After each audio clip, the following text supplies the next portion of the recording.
പുത്തൻ പ്രഭാതം പ്രാർത്ഥനയോടെ ഈ ദിവസം വിജയമായി തീരട്ടെ. Good morning all. Last day message നമുക്കൊന്ന് റീകളക്ട് ചെയ്താലോ?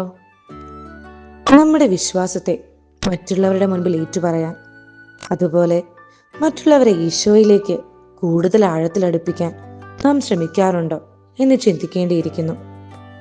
ഇനി നമുക്ക് ഡേ 9 മെസ്സേജ് എന്താണെന്ന് കേൾക്കാം.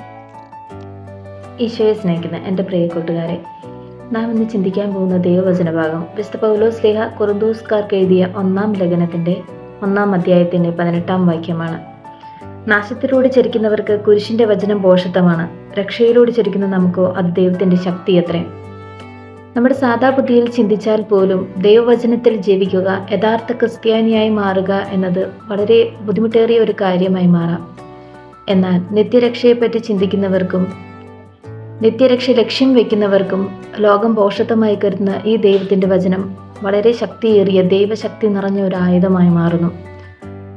ദൈവവചനം എന്ന ആയുധമേന്തിയാൽ പാപത്തെ തോൽപ്പിച്ച് ദൈവത്തിൻ്റെ കൃപകളാലും സ്നേഹത്താലും നിറഞ്ഞ് ഒരു നല്ല ക്രിസ്ത്യൻ്റെ അനുയായിയായി മാറാൻ സാധിക്കുന്നു. നമ്മുടെ ജീവിതത്തിലെ ചെറിയ ചെറിയ കുരിശുകൾ അത് ദൈവത്തിൻ്റെ സ്നേഹത്തെ പ്രതി സഹിക്കുവാനും അങ്ങനെ യഥാർത്ഥ ക്രിസ്തുവിൻ്റെ അനുയായിയായി മാറുവാനും ഈ നോമ്പുകാലം നമ്മളെ പ്രാപ്തമാക്കട്ടെ എന്ന് പ്രാർത്ഥിക്കുന്നു. ആമേൻ.